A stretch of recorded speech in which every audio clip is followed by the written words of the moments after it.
Hello everyone, कैसे हैं आप सब और क्या हाल समाचार हैं आपके। उम्मीद करूंगा मार्केट की इस गिरावट को देखकर बिल्कुल नहीं डर रहे होंगे, क्योंकि इन सारी चीजों का नजरिया हमने आपके साथ बहुत पहले से शेयर कर दिया था। आज जानने वाले हैं स्टॉक मार्केट गिरावट के क्या हैं 5 कारण। मार्केट में गिरावट के बाद भी आईटी स्टॉक में चमक क्यों रही, और साथ में ये जो गिरावट हो रही है यहां पर एफआईआई डीआईआई क्या कर रहे हैं, वो अपने पैसे कहां शिफ्ट कर रहे हैं, शायद आप भी वहां शिफ्ट कर सकते हैं। तो बहुत नॉलेजेबल वीडियो, बहुत स्पेशल वीडियो होने वाली है, क्योंकि हर दिन मार्केट में नए लोग आ रहे हैं और मेरा मानना है कि मार्केट का सही नजरिया आपको पैसे कमाने में कर सकता है हेल्प। तो मैं मुकुल अग्रवाल आपका आप ही के यूट्यूब चैनल में स्वागत करता हूं। जो भी नए लोग हो चैनल को सब्सक्राइब करें, बेल आइकॉन हिट करें, रात के 8:30 बजे का शो कभी मिस ना करें, जहां देते हैं कुछ ट्रेड, कुछ नजरिया, एक अलग विजन, जिससे आप मार्केट में कमा भी सकें, वेट एंड वॉच भी सीख सके। वेट एंड वॉच सबसे ज्यादा जरूरी होता है। और साथ में स्टॉक मार्केट की किसी भी ब्रेकिंग न्यूज के लिए ट्विटर और टेलीग्राम से जुड़ जाइए, लिंक डिस्क्रिप्शन में है। लाखों लोग जुड़कर फायदा ले रहे हैं, आप भी जुड़िए, सारी न्यूज सबसे पहले आपके पास रहेगी। तो सबसे पहले जानते हैं कि स्टॉक मार्केट में गिरावट के कारण क्या थे। निफ्टी बैंक निफ्टी का चार्ट हम देखेंगे लास्ट में। जैसा कि आज अगर आपने मार्केट को वॉच किया होगा तो आपने देखा होगा बैंकिंग, ऑटो, फाइनेंशियल सर्विसेज, ये 3 सेक्टर को हाईलाइट कर रहा हूं क्योंकि इसके बारे में बाद में भी जिक्र करना है। भारी बिकवाली दिखी और स्टॉक मार्केट में कमजोरी बनी रही। रीजन, ये जो ओमिक्रॉन है उसके जो बढ़ते मामले हैं वो सेंटिमेंट्स को इफेक्ट कर रहे हैं। बट सवाल ये है कि क्या सिर्फ और सिर्फ ओमिक्रॉन ही एक ऐसा प्राणी है या ऐसी जीव है जो मार्केट के सेंटिमेंट्स को इफेक्ट कर रहा है। यहाँ पे मुझे लगता है और भी कई सारी चीजें हैं। वहां पर पहले जानते हैं 5 अहम पॉइंट को, जहां पर मार्केट के निगेटिव सेंटिमेंट्स पे हिट आ रहा है। वो है ओमिक्रॉन वेरिएंट का तेजी से फैलना। जो आप देख रहे हैं एवरीडे केसेस के बारे में आ रहे हैं, यहाँ फैल गया, वहाँ हो गया, ये केसेस बढ़ रहे हैं, इस तरीके से बढ़ रहे हैं। तो और हर एक आर्टिकल में बताया जा रहा है ये पुराने वाले वेरिएंट से बहुत तेज फैलता है। उसके बाद दूसरा है एफआईआई की लगातार बिकवाली। जो एफआईआई की सेलिंग है वो रुकने का नाम नहीं ले रही है, गर्दा उड़ा के एकदम माल बेचते जा रहे हैं। तो आखिर लोग सोचने पे मजबूर हैं कि आखिर ये रुकेगी कब, या यूं ही बेचते रहेंगे।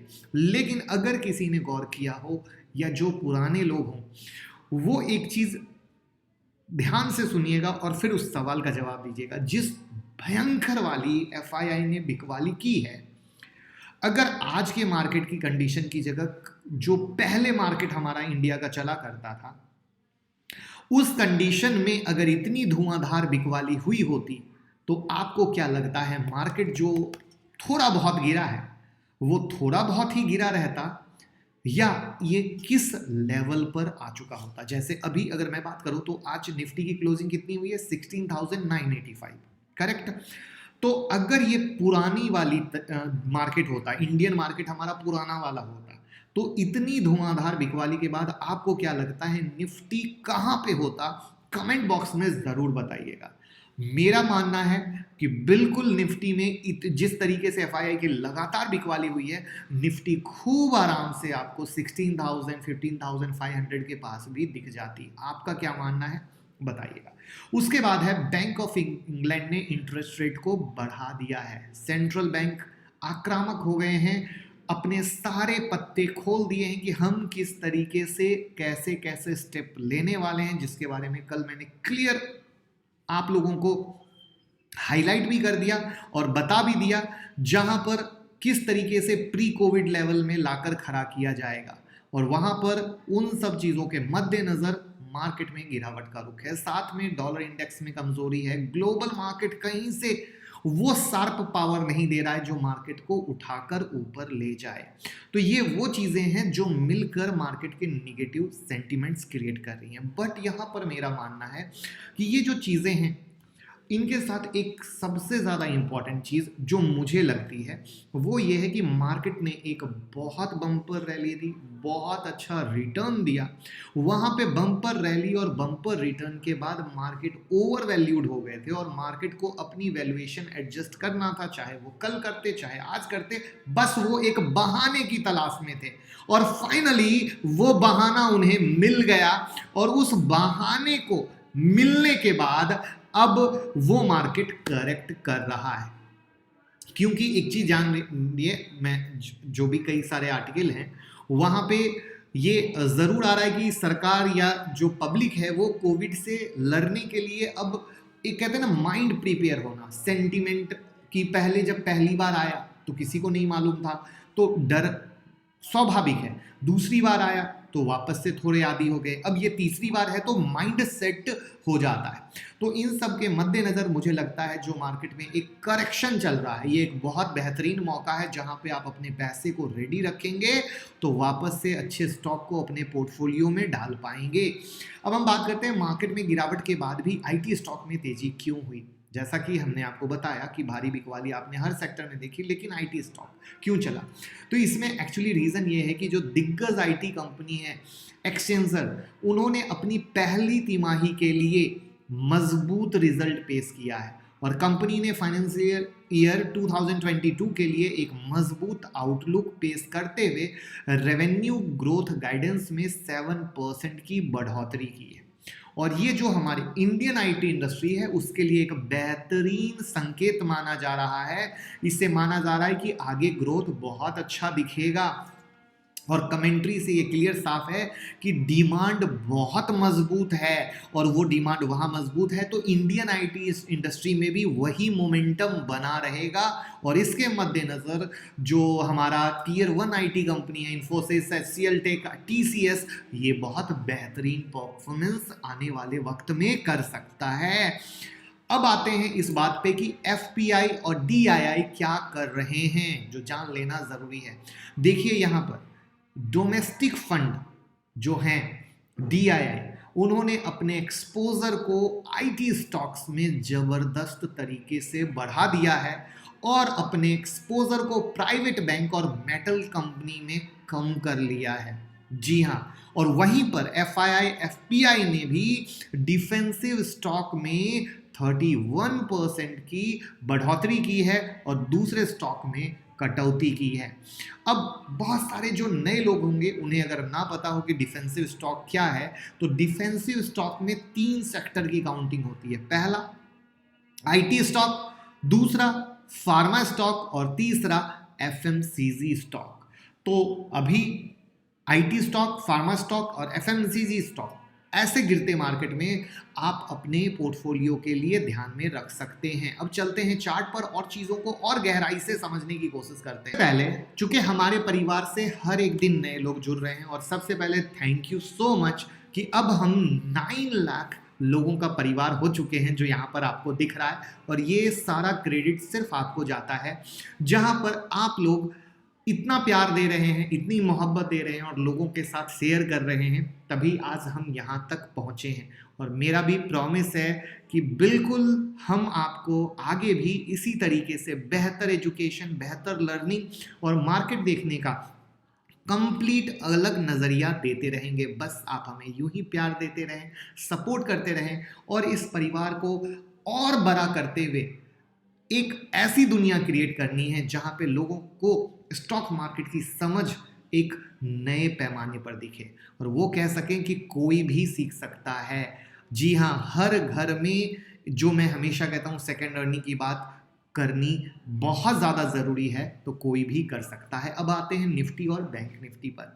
सबसे पहले तो देख लीजिए पुराना थोड़ा सा जो नए लोग हैं, जहाँ पे हम लगातार कह रहे हैं कि भैया मार्केट में गिरावट होगी गिरावट होगी, उसका प्रूफ यहाँ पर थोड़ा सा जाके देखें। इससे फ़ायदा ये होगा कि आपको ट्रस्ट होगा, ये आपका अपना चैनल है जहाँ पर आप समझ सकें कि भैया पहले से रेड अलर्ट दिया जा रहा था और रेड अलर्ट के बाद मार्केट लगातार गिर रहा है।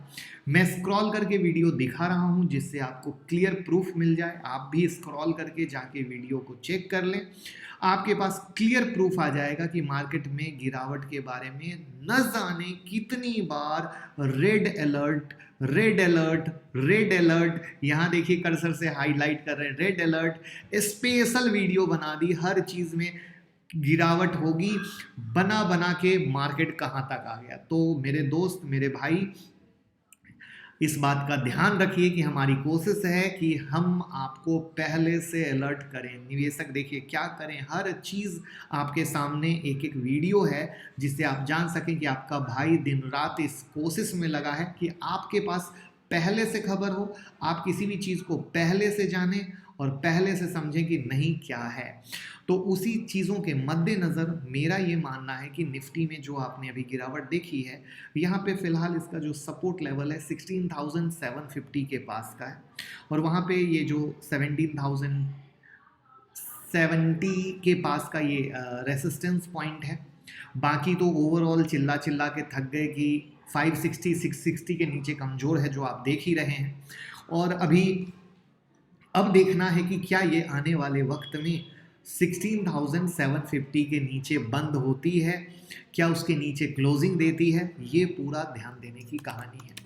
उसके बाद अगर बैंक निफ्टी में हम बात करते हैं तो बैंक निफ्टी में भी लगातार गिरावट तो टॉप से थी ही थी, उसके बाद 37,350 के नीचे गिरावट की बात कह रहे थे, और अब यहाँ पर ये जो लेवल क्रिएट हुआ है, वी हैव टू फोकस कि क्या ये 35,300 और 34,400 के नीचे बंद होता है क्या, तो एक मेजर इसमें और भी पैनिक दिख सकता है, जिसको हम हर डे अपडेट करते हैं आपके साथ। तो अगर आपने चैनल सब्सक्राइब नहीं किया है तो कर लीजिएगा, अपडेट मिलती रहेगी। और इसका प्रूफ है कि देखिए कैसे ट्विटर पे हम आपके साथ शेयर करते हैं कि कौन से शेयर 2020 के नीचे के लेवल से चल रहे हैं। एक से एक बेहतरीन खबर, एप्पल के ऐसे सीक्रेट फैक्ट्स जो आपको भी नहीं पता होंगे, पेनी स्टॉक आप लोग ढूंढते रहते हैं वो बता दिया, मैप माई इंडिया की लिंक यहाँ पे डाल दी। तो हर एक बेहतरीन चीज़ आपके साथ है।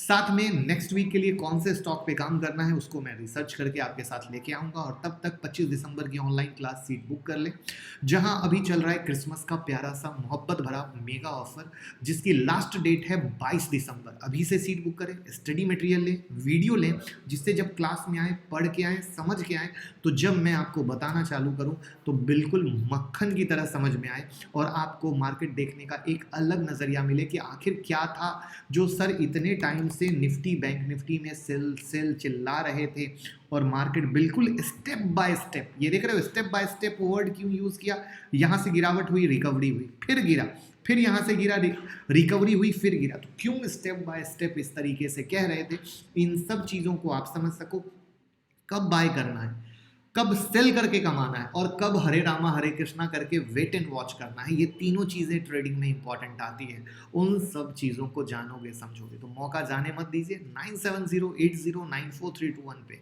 अभी का भी कॉल कीजिए, व्हाट्सअप कीजिए, टीम से बात कीजिए, क्या है हैंड होल्डिंग, क्या है मेंटरशिप, किस तरीके से हम आपको सिखाएंगे, क्योंकि कोई भी सीख सकता है। बेसिक से एडवांस की दुनिया क्या होगी सब जानेंगे। वीडियो को लाइक कमेंट शेयर कर दीजिए, प्यार देते रहिए, जिससे बेहतर बेहतर बेहतर करते रहें। Thank you so much.